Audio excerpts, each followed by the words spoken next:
स्वागत है आप सभी का हमारे साथ इस खास वीडियो में, जिसमें हम बात करने जा रहे हैं धनु राशि के लिए त्रैमासिक राशिफल अप्रैल, मई और जून, ये 3 महीने आपके लिए कैसे रहने वाले हैं। और देखिए, जो तीनों महीने हैं बहुत खास रहेंगे यहाँ पर, क्योंकि जो आपके परम मित्र हैं मंगल यहाँ पर अपना राशि परिवर्तन कर चुके हैं 2 अप्रैल को, और आपके सुख भाव 4th हाउस में आ गए हैं। यानी मंगल जो है प्रॉपर्टी के जो कारक हैं वो प्रॉपर्टी के घर में ही आ गए हैं। तो यहाँ पर प्रबल लाभ के योग रहेंगे इन 3 महीनों में। आपके लिए जो शुरुआत है बहुत अच्छी है।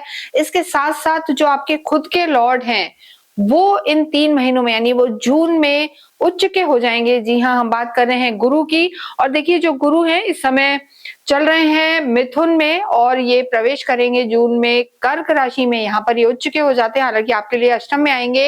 लेकिन इन 3 महीनों में बहुत कुछ होगा। जो मंगल है खुद यहाँ पर देखिए स्वग्रही भी होंगे और आपके त्रिकोण में प्रवेश करेंगे। तो मंगल की स्थिति यहाँ पर आपके लिए बहुत ज्यादा अच्छी है, गुरु की स्थिति भी अच्छी है, शुक्र स्वग्रही होंगे और बुध भी अपने घर में जाएंगे। लेकिन जून के एंड में हम कहेंगे कि वो वक्री हो जाएंगे। तो इन 3 महीनों में आपको किन चीजों का ध्यान रखना है, कहाँ सावधान रहना है और किन डेट्स पर आपको फायदा हो सकता है। देखिए, जो 3 महीने का राशिफल होता है ट्राई मंथली, इसमें सबसे ज्यादा यही चीज है कि आप अपनी चीजों को थोड़ा प्लान कर सकते हैं। ज्योतिष जो होती है ये एक गाइडेंस के लिए होती है, एक बहुत बड़ी विद्या तो है ही, लेकिन ये आपको एक गाइडेंस देती है कि किस समय आप क्या कर सकते हैं और किस समय आपको प्रिकॉशन रखने हैं। तो 90 दिन की यहाँ पर लगभग हम बात करेंगे। और यहाँ जैसा हमने बताया कि मंगल, गुरु, बुध, शुक्र सभी का राशि परिवर्तन होगा, चीजों में चेंज होगा, स्वग्रही होंगे और सूर्य भी यहाँ पर जो है आपके त्रिकोण में उच्च के हो जाएंगे अप्रैल के महीने में। तो ये जो अप्रैल का महीने का देखिए ये चार्ट है धनु राशि के लिए, और शुरू में ही स्थितियां यहाँ पर बहुत बेहतर रहने वाली हैं। जब तक आपके पास ये वीडियो आएगा तो हालांकि मंगल तो परिवर्तित हो चुके होंगे। अगर हम अप्रैल के महीने की बात करें तो देखिए, जैसा बुध, मंगल, राहु तीसरे भाव में है, मंगल आपके सूर्य शनि के साथ 2 अप्रैल को आ जाएंगे। पंचम में शुक्र हैं जो बहुत अच्छी स्थिति में है और लव और रोमांस के कारक अभी उनके ही घर में हैं।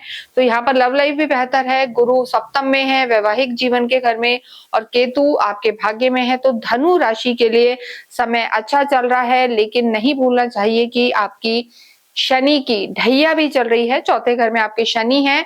और जब मंगल यहाँ प्रवेश करेंगे 2 अप्रैल को तो विस्फोटक योग, शनि मंगल का विस्फोटक योग रहेगा, जहां पर आपको वाद विवाद से बचने की बहुत ज्यादा जरूरत है।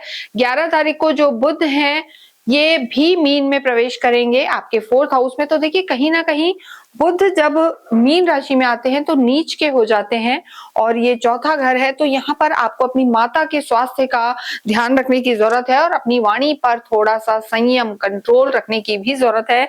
सूर्य भी देखिए, जैसा हमने कहा, सूर्य मेष में प्रवेश करेंगे 14 अप्रैल को और सूर्य उच्च के हो जाएंगे, पंचम भाव में आएंगे, मेष में आएंगे। यहाँ पर ऑलरेडी शुक्र मौजूद हैं और 19 तारीख को शुक्र यहाँ से निकलकर 6ठे भाव में जाएंगे, यहाँ पर स्वग्रही होंगे। तो ये स्थिति रहने वाली है। और इसके साथ ही बुध जो है मेष में प्रवेश करेंगे, यानी बुध भी नीच के रहेंगे लगभग 20 दिन और उसके बाद वो आपके त्रिकोण में आ जाएंगे और शुक्र और बुध सीधे आपके लाभ भाव को देखेंगे। देखिए, इस महीने में शुक्र आपके लाभ भाव को ऑलरेडी देख रहे हैं, ये इनका अपना घर है। तो यहाँ पर डिजायर हाउस इसे कहते हैं हम, इनकम का ये हाउस है, मनोकामनाएं पूरी होने वाला ये हाउस है। तो स्थितियां यहाँ पर अगर हम देखें तो बहुत अच्छी बनी हुई है। और सबसे पहले अगर हम धनु राशि के लिए स्वास्थ्य की बात करें तो देखिए, स्वास्थ्य की जब हम बात करते हैं तो शुरू में 6ठे, 8वें और 12वें में यहाँ पर आपका कोई प्लैनेट नहीं है। और शनि की भी बात करें, शनि की ढैया की, तो शनि भी शुरू में अस्त चल रहे हैं। 11-12 अप्रैल को ही शनि भी उदय होंगे। देखिए, जब ढैया चलती है तो कहीं ना कहीं जब चंद्रमा का शनि से आपस में तालमेल रहता है तो विष दोष तो बनता है और कहीं ना कहीं मानसिक तनाव भी रहता है। जब भी शनि की ढैया, पनौती या साढ़े साती आती है तो मानसिक तनाव तो रहता है और कहीं ना कहीं कहा जाता है कि आपके कर्मों का फल आपको मिलता है और इसीलिए ये समय आता है कि बहुत कुछ आपको सिखा के जाता है, तो इसे नेगेटिव वे में ना लें। लेकिन यहाँ पर ओवर थिंकिंग से अप्रैल के महीने में आपको बचने की जरूरत है। स्पेशली 11 अप्रैल के बाद थोड़ा सा ओवर थिंकिंग आपको रह सकती है, सोच ज्यादा रह सकती है, मानसिक तनाव रह सकता है। और इसके साथ साथ अगर हम बात करें तो लोअर बॉडी पार्ट में आपको थोड़ी सी तकलीफ रह सकती है, पैरों वगैरह में दिक्कत रह सकती है। लेकिन यहाँ पर हम जरूर कहेंगे कि शनि आपकी खुद की कुंडली में कैसे हैं, नीच के अगर हैं, शत्रु घर में हैं, तो यहाँ पर 11 अप्रैल के बाद आपको ज्यादा दिक्कत का सामना करना पड़ सकता है। देखिए शुरू में भी शनि मंगल और सूर्य साथ चलेंगे तो एंगर इश्यूज रहेंगे, ब्लड प्रेशर से रिलेटेड दिक्कत आ सकती है और एंजाइटी या डिप्रेशन भी थोड़ा सा परेशान कर सकता है। तो ओवर थिंकिंग से आपको बचना है और कुछ ना कुछ योगा, वर्कआउट, वॉक वगैरह आप करते रहें, जिससे आपको मानसिक शांति मिलेगी। इसके अतिरिक्त स्टमक से रिलेटेड दिक्कत भी थोड़ा सा आपको परेशान कर सकती है। तो इन चीजों का अगर आप अप्रैल के महीने में ध्यान रखते हैं तो ये पूरा ही महीना फिर आपका अच्छा रहने वाला है। यहाँ पर हम बात करेंगे लव लाइफ की, और देखिए काल पुरुष की कुंडली से जो पंचम भाव होता है वहां से लव लाइफ को देखा जाता है और यहाँ शुक्र मौजूद हैं, लव और रोमांस के जो कारक हैं शुक्र यहाँ मौजूद हैं। और यहाँ के देखिए जो पंचम के आपके लॉर्ड हैं वो मंगल है, सुख भाव में आ गए हैं अपने मित्र के घर में। तो पहले जो नो कांटेक्ट सिचुएशन थी, बातचीत नहीं रही थी, वहां आपकी लव लाइफ में बातचीत स्टार्ट होगी, धीरे धीरे पहले से बेहतर होगी। और शुक्र और मंगल का अगर हम देखें तो तालमेल रहता है, यानी दोनों में अट्रैक्शन, इंटीमेसी और बातचीत भी बढ़ेगी। तो ये समय 20 तारीख तक, शुक्र 19 तारीख तक यहाँ पर है, तो वो स्थिति यहाँ पर अच्छी बनी हुई है और मंगल की स्थिति भी अच्छी है। बस वाद विवादों से बचना है और क्रोध आपको नहीं करना है, क्योंकि देखिए मंगल यहाँ आ जाएंगे और सूर्य भी रहेंगे 14 तारीख तक, तो अग्नि तत्व की प्रधानता रहेगी। लव लाइफ में अग्नि तत्व का होना ज्यादा कहीं ना कहीं एग्रेसिव बना देता है, कॉन्फ्लिक्ट ले आता है, ईगो जब आ जाता है तो दिक्कत हो सकती है। तो आपको इस चीज का ध्यान रखना है 14 अप्रैल तक विशेष, उसके बाद यहाँ पर चीजें बेहतर रहेंगी। लेकिन देखिए शनि और मंगल तो साथ रहेंगे, विस्फोटक योग बनाते हैं और यहाँ एकदम से विध्वंसकारी योग भी इसे कहते हैं। तो टेम्परामेंट को आपको संभाल कर चलना है। वैवाहिक जीवन की हम बात करेंगे। देखिए वैवाहिक जीवन की जब बात करते हैं तो गुरु यहाँ मौजूद हैं, सप्तम भाव से वैवाहिक जीवन को देखा जाता है। ये आपका विवाह का घर है, स्पाउस का घर है, ये आप स्वयं है। तो यहाँ पर देखिए धनु राशि के लिए, सेजिटेरियस के लिए नवम राशि है हमारी और गुरु ही आपके लॉर्ड हैं।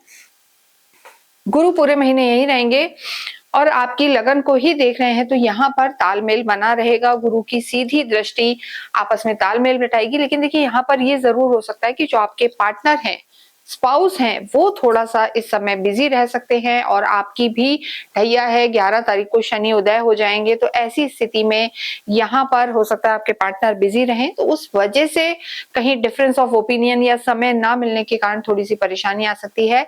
लेकिन अंडरस्टैंडिंग यहाँ पर पूरी रहेगी। वैवाहिक जीवन अप्रैल के महीने में अच्छा नजर आ रहा है क्योंकि गुरु पूरे समय यहीं पर हैं।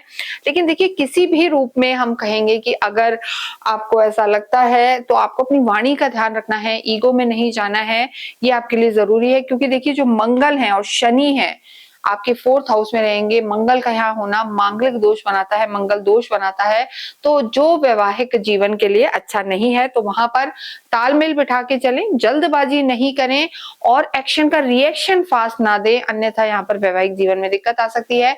और इसके साथ देखिए हम ये भी कहेंगे कि जिनका विवाह नहीं हुआ है उनके विवाह के लिए अच्छे योग आ सकते हैं, तालमेल बैठ सकता है, कंपैटिबिलिटी वाले मैच यहाँ पर रह सकते हैं और फैमिली प्लानिंग के लिए भी ये समय यहाँ पर अच्छा नजर आ रहा है। तो यहाँ पर तालमेल बना रहेगा, धनु राशि के लिए समय अच्छा है।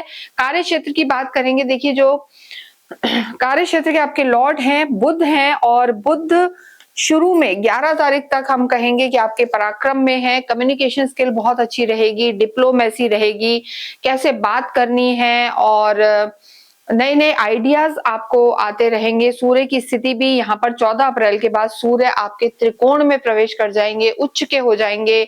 तो गवर्नमेंट से रिलेटेड अगर आपका कोई काम है तो प्रमोशंस हो सकते हैं, अप्रेजल्स हो सकते हैं। अप्रेजल होंगे तो आपको नेचुरली कहीं ना कहीं ग्रोथ मिल सकती है। सरकारी क्षेत्रों से जुड़े हुए हैं या लाइजनिंग का आपका कोई कार्य है तो ये आपकी सफलता का समय है। लेकिन देखिए कहीं भी आप oil, petrol, diesel, concrete, construction से रिलेटेड कार्य है तो शनि की स्थिति आपकी कुंडली में कैसी है उस पर यहाँ पर बहुत कुछ निर्भर करेगा। लेकिन जो अप्रैल का महीना है फिर भी हम कहेंगे, क्योंकि देखिए शुरू में शनि अस्त है, बाद में शनि उदय होके आपके कार्य में जो एक धीमापन था उसको बढ़ाने वाले होंगे। और यहाँ पर सूर्य शनि की दृष्टि है, बाद में बुध यहाँ आ जाएंगे। तो देखिए बुध के लिए हम जरूर कहेंगे कि आपको अपनी वाणी पर ध्यान रखना है और क्रोध नहीं करना है। कहीं ना कहीं अगर आप 11 अप्रैल से लेकर और जो 30 अप्रैल तक का समय है, 29-30 अप्रैल तक, यहाँ तक आपको अपनी वाणी का बहुत ध्यान रखना है और कम्युनिकेशन स्किल का ध्यान रखना है। आइडियाज तो बहुत आएंगे लेकिन प्रोक्रेस्टिनेशन को छोड़ के, और अगर आप जो एक एनर्जी के साथ कार्य में लगते हैं तो सफलता आपको मिल सकती है। और शुक्र की स्थिति भी बेहतर है, आपके जो धन भाव के लॉर्ड हैं वो उदय हो जाएंगे। तो ऐसी स्थिति में अप्रैल का महीना आपको यहाँ पर लाभ दे सकता है। स्पेशली हम कहेंगे सरकारी क्षेत्रों से लाभ हो सकता है।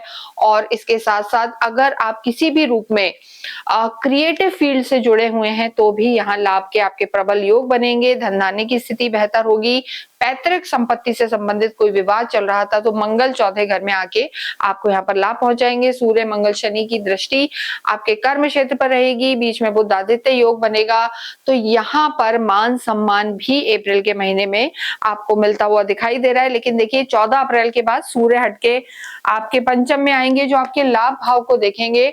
तो वहां आप अपने कार्य को एक्सपैंड कर सकते हैं और कहीं ना कहीं आप अगर एक कार्य कर रहे हैं तो दूसरा कुछ ना कुछ और कार्य या रेंटेड इनकम इस तरीके की चीज भी यहाँ पर होती हुई नजर आ रही है। तो ये समय अच्छा है।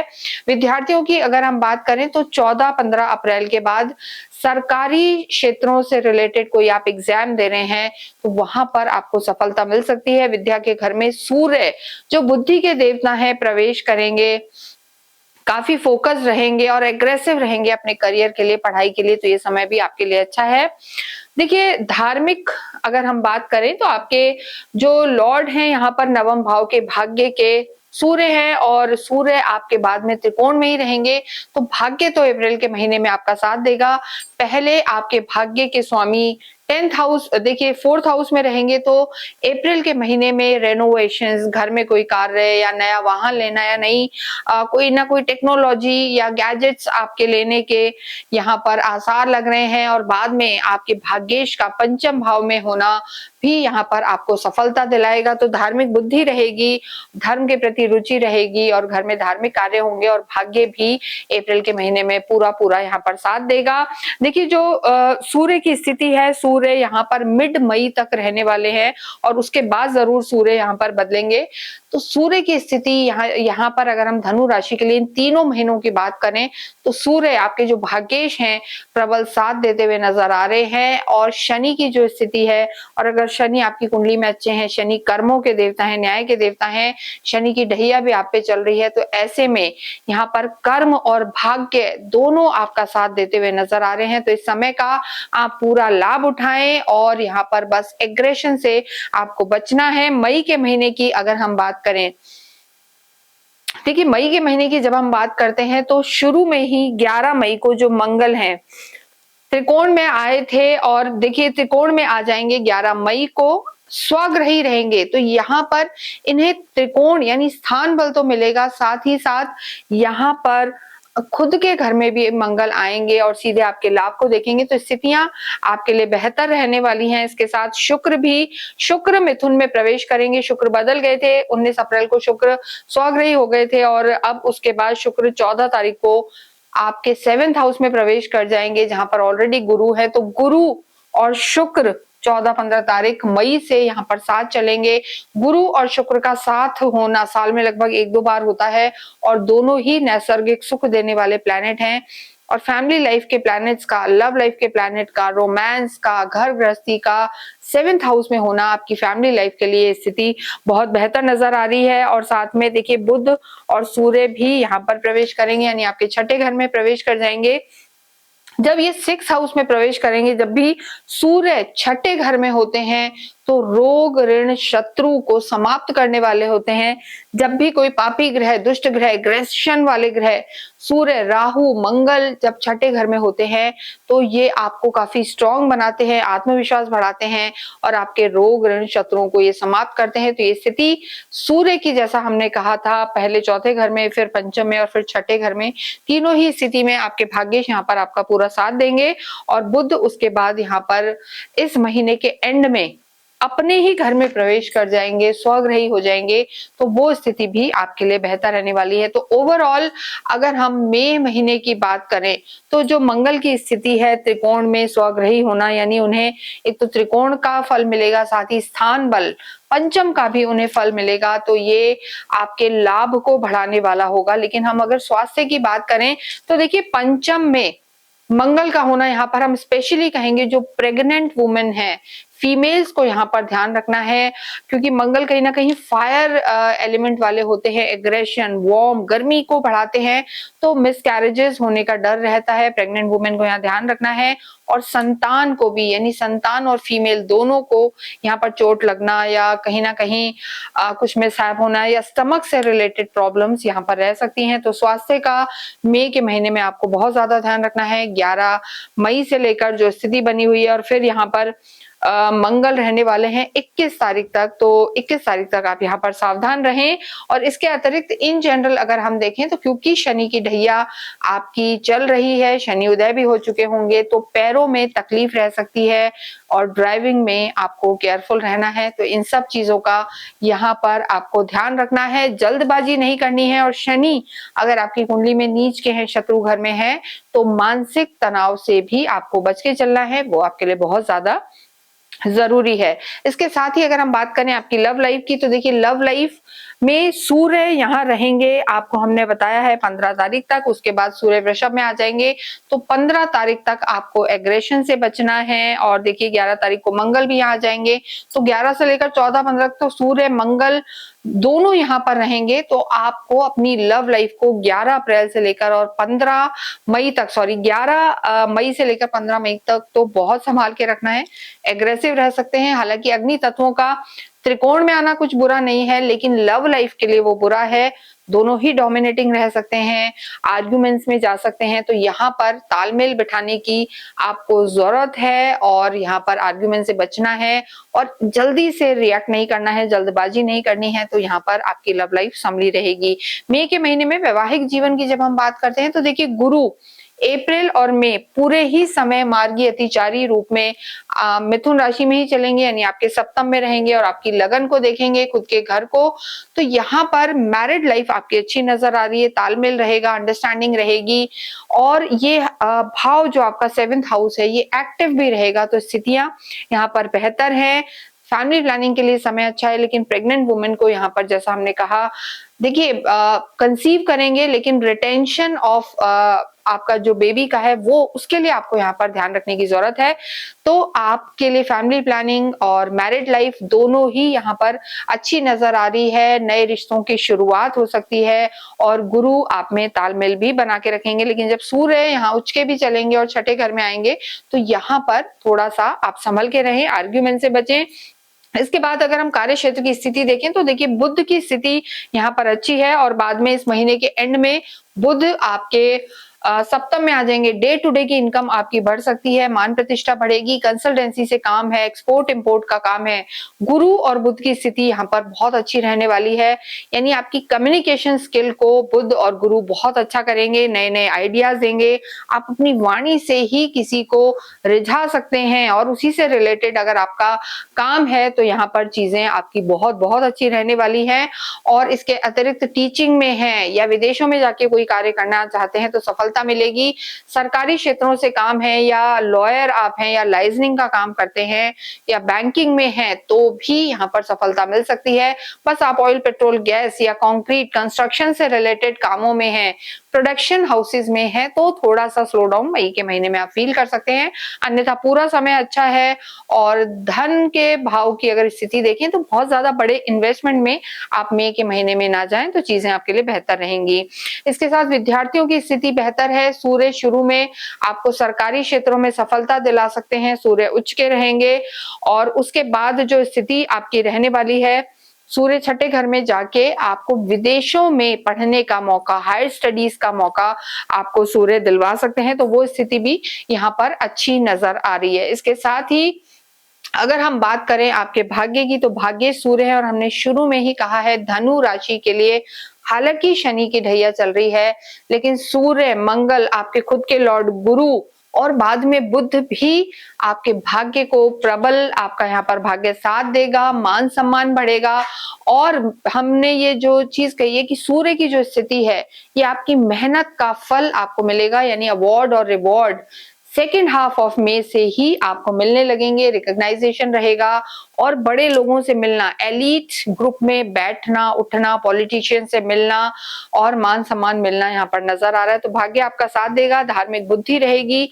आप वैसे भी आपके जो लॉर्ड हैं गुरु होते हैं तो गुरु आपको धार्मिक तो बनाते हैं, धार्मिक बुद्धि रहेगी, लेकिन यहाँ पर आपको अपने माता के स्वास्थ्य का ध्यान रखना है और वाद विवाद से बच के चलना है, ये आपके लिए बहुत ज्यादा जरूरी है। तो ये था आपका मई का महीना। और जून के महीने की अगर हम बात करें तो जून के महीने की जब बात करते हैं तो यहाँ सबसे बड़ा परिवर्तन आपके खुद के राशि स्वामी यहाँ पर 2 जून को परिवर्तित होंगे और उच्च के हो जाएंगे, यानी अभी मिथुन में चल रहे हैं 7वें घर में और 2 जून को आपके गुरु जो है उच्च के होके आपके अष्टम में प्रवेश करेंगे। तो आप ऐसा बिल्कुल ना सोचें कि अष्टम में आएंगे तो कुछ बहुत नेगेटिव है, उच्च के स्वामी यहाँ पर आपके हो जाएंगे और ये स्थान धर्म अध्यात्म का है, आयु का भी स्थान है। और देखिए जब लाइफ में कोई रास्ता ना नजर आए तो अष्टम जो भाव होता है ये वही भाव है जो आपको नया रास्ता दिखाता है और लाइफ में सडन चेंजेस लाता है।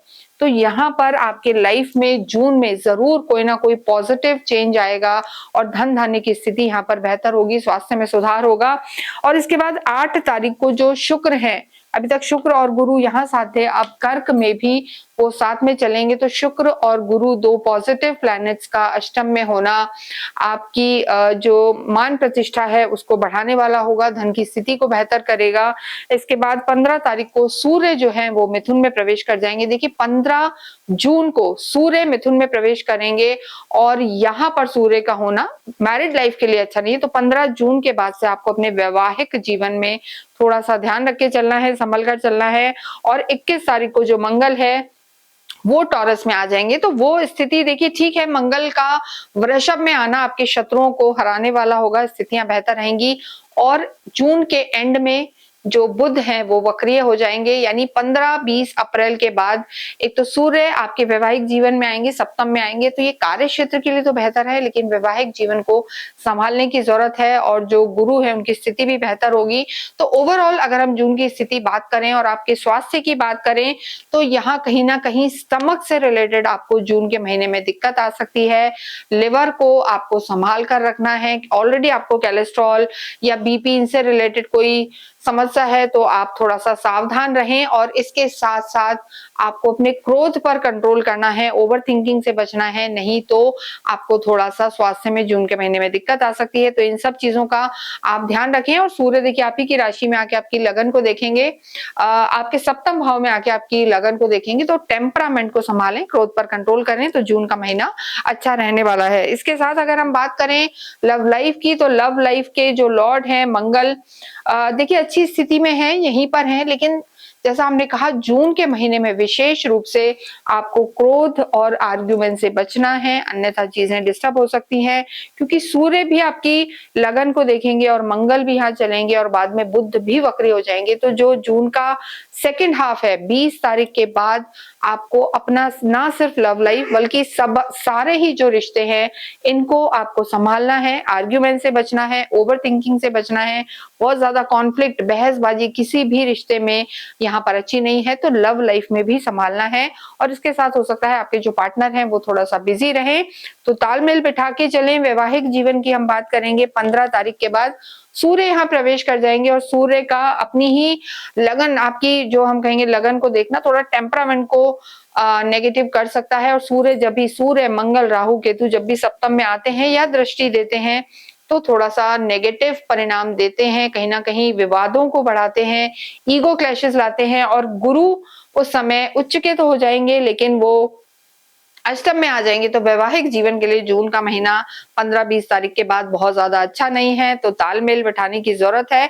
लेकिन यहाँ पर घूमने फिरने जाएंगे, सोशलाइजिंग बढ़ेगी, ये स्थिति यहाँ पर नजर आ रही है, क्योंकि बुध अपने ही घर में यहाँ पर प्रवेश करेंगे, बुध आदित्य योग बढ़ेगा, तो मान सम्मान बढ़ेगा।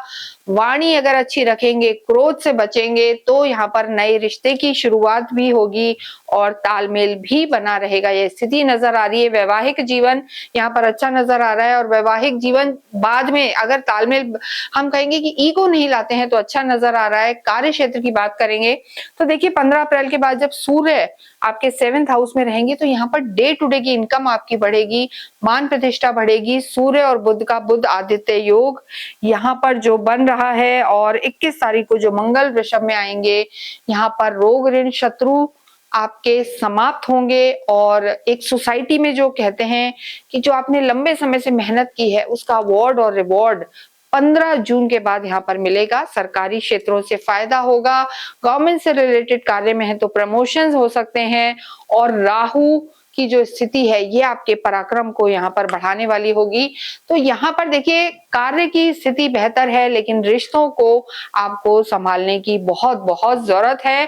कंसल्टेंसी का काम आपका अच्छा हो सकता है, धार्मिक किसी काम से जुड़े हुए हैं, एनजीओ वगैरह हैं, स्कूल्स में कार्य करते हैं, टीचिंग में है, हॉस्पिटैलिटी के किसी कार्य में है, तो जून का महीना आपका अच्छा रहने वाला है। विद्यार्थियों के लिए भी समय अच्छा है। हमने आपको कहा है कि सूर्य की स्थिति बहुत अच्छी है, गवर्नमेंट से रिलेटेड कोई एग्जाम देते हैं, और मंगल की स्थिति भी अच्छी है।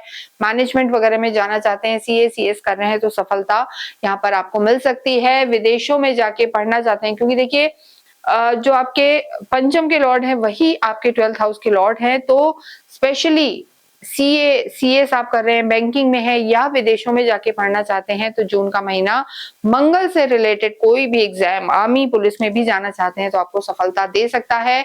धार्मिक बुद्धि आपकी होती है, गुरु का उच्च के होकर अष्टम में होना आपकी बुद्धि को धार्मिक अवश्य रखेगा, और गूढ़ रहस्यों के प्रति आपकी रुचि रहेगी, शास्त्रों का अध्ययन करेंगे, और सात्विक बुद्धि यहाँ पर रहेगी, धार्मिक यात्राएं रहेंगी, और बहुत अच्छी स्थिति है। और आपको एक अच्छे अनुभव भी यहाँ पर धार्मिक होंगे। भाग्येश सूर्य हमने बताया, भाग्येश का आपके सप्तम में होना प्रोफेशनली भाग्य आपको बहुत सपोर्ट करेगा, नेम फेम आपको यहाँ पर मिलेगी, आप अपने लिविंग स्टैंडर्ड्स को हाई करेंगे और भाग्य आपका पूरा पूरा साथ देगा। तो देखिए यहाँ पर अगर हम तीनों ही महीने की बात करें तो प्रोफेशनल लाइफ यहाँ पर बहुत बेहतर है। अप्रैल मई के महीने में लव लाइफ और वैवाहिक जीवन भी अच्छा है, लेकिन जून में मंगल सूर्य और बुध की स्थिति ऐसी है कि आपको वैवाहिक जीवन और लव लाइफ को थोड़ा सा संभालना है और अपनी भाषा पर ध्यान देना है, और क्रोध नहीं करना है, अंधा विश्वास नहीं करना है। अगर आप